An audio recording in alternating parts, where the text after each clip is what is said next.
কৃষিমন্ত্রী রতনলাল নাথের হাত ধরে বিশালগড় নিউ মার্কেট এলাকায় আজ উদ্বোধন হয়েছে নবনির্মিত বিশালগড় কৃষি বিপণন বাজারের। 3,12,00,000 টাকা ব্যয়ে নির্মিত দ্বিতল এই বাজারে রয়েছে মোট 39টি স্টল। অনুষ্ঠানে কৃষিমন্ত্রী বলেন, কেন্দ্রীয় রাজ্য সরকারের উদ্দেশ্য হল আত্মনির্ভর দেশ ও রাজ্য করা, আর এই উদ্দেশ্যকে সফল করতে সবচেয়ে বেশি গুরুত্ব দেওয়া হচ্ছে কৃষিতে।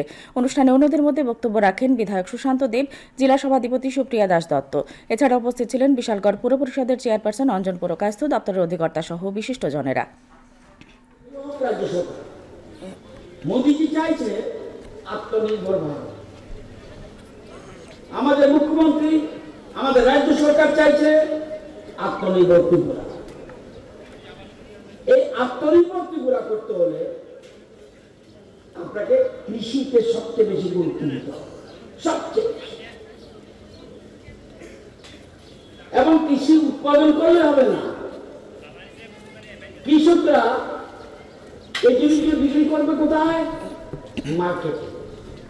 তাহলে মার্কেটকেও ডেভেলপ করতে হবে।